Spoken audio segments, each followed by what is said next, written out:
कुछ लोग वर्दी पहनते हैं और कुछ लोग वर्दी को गौरव बना देते हैं। ऐसा ही एक नाम है कैप्टन अभिनंदन वर्धमान।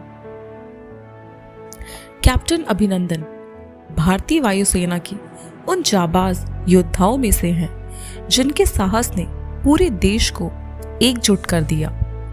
उनका जन्म 21 जून 1983 को हुआ। देशभक्ति उन्हें विरासत में मिली क्योंकि उनके पिता एयर मार्शल सिमाकुट्टी वर्धमान खुद भारतीय वायुसेना के वरिष्ठ अधिकारी रहे हैं। बचपन से ही अभिनंदन का सपना था आसमान में उड़कर देश की रक्षा करना। उन्होंने नेशनल डिफेंस एकेडमी से ट्रेनिंग ली और आगे चलकर भारतीय वायुसेना के एक निडर फाइटर पायलट बने। 27 फरवरी 2019 भारत और पाकिस्तान के बीच तनाव अपने चरम पर था। पाकिस्तानी वायुसेना ने भारतीय हवाई क्षेत्र में घुसपैठ की कोशिश की।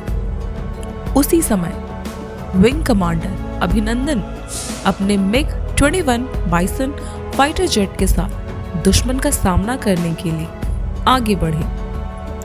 मिग 21 भले ही पुराना विमान था, लेकिन अभिनंदन का हौसला दुनिया के सबसे लेटेस्ट जेट से भी ज्यादा मजबूत था। हवा में हुई भीषण मुठभेड़ में उन्होंने पाकिस्तान की F-16 फाइटर जेट को मार गिराया। यह सिर्फ एक हवाई जीत नहीं थी, ये भारत की बहादुरी का संदेश था। इस मुठभेड़ के बाद उनका विमान क्रैश हो गया और 27 फरवरी 2019 को वे पाकिस्तान के कब्जे में आ गए। लेकिन दुश्मन की कैद में भी कैप्टन अभिनंदन का आत्मसम्मान अडिग रहा। जब उनसे उनका नाम पूछा गया तो उन्होंने गर्व से कहा, विंग कमांडर अभिनंदन वर्धमान। और जब चाय के बारे में पूछा गया तो उनका जवाब आज भी इतिहास बन चुका है, द टी इज फैंटास्टिक।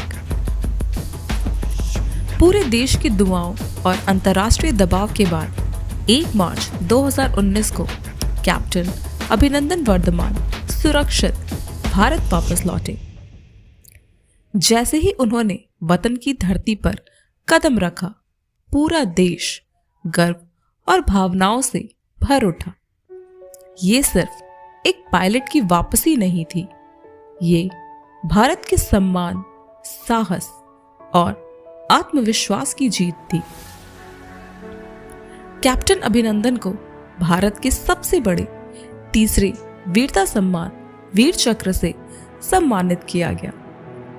आज वे सिर्फ एक एयर फोर्स ऑफिसर नहीं, बल्कि भारत के जज्बे और जिगर का प्रतीक हैं। हौसला अगर बुलंद हो तो साधन पुराने हो या नए, विजय निश्चित होती है। कैप्टन अभिनंदन वर्धमान हमें सिखाते हैं कि सच्चा योद्धा कभी हालात से नहीं डरता, वो इतिहास रचता है।